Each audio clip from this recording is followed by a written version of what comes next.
Casinos highlight downtown Reno. They have for 4+ decades. And rumors of underground tunnels linking different properties are common. Most, if not all, that were built are filled in by now. But there are still hidden gems below the streets, including under one building, older than almost every casino in Reno. At that point, you're still in the shadow of the Cuban Missile Crisis, and these are things that are real threats to people at that time. We do a lot of fundraisers here, and so everyone gets a kick out of it. Jeff Scott is the director of the Washoe County Library. It opened back in 1966.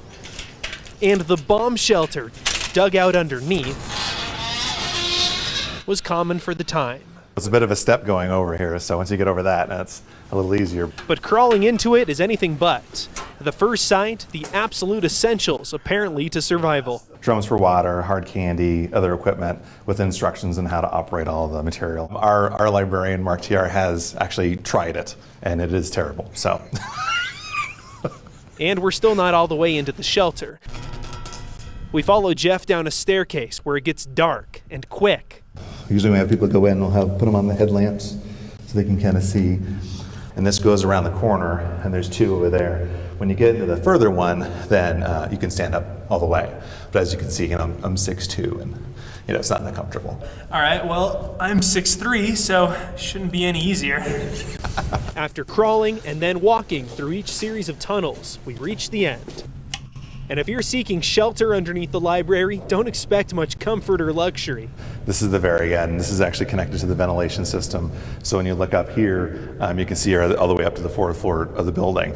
So it's a great ventilation system, but again, in a nuclear attack, that's not exactly optimal, but that's what we have. Meanwhile, what's a half mile away and 3 levels below Second and Center? This is sub area, sub basement we call it. Will blow your mind. And if you're not careful enough, your eardrums.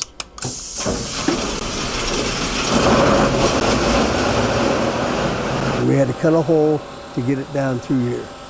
A big hole, heavy son of a gun. 4 years before the library opened, Harrah's Reno needed a new backup generator for the hotel casino. Back in 1962, Bill Harrah, in the most Bill Harrah way possible, bought this 20-year-old World War II Submarine Engine. I think he liked it. He liked big and better things. So when he saw this, he said, this is it. Granted, we could have probably got 2 little ones put in here. He wanted something bigger and better than nobody else had. Alan Isley worked here when the engine was installed. He helped with it. And he still turns it on for a half hour once a week. The engine is still capable of serving the building, and it is quite a treasure hidden well below the surface of downtown Reno. For Knowing Nevada, I'm Ryan Kern.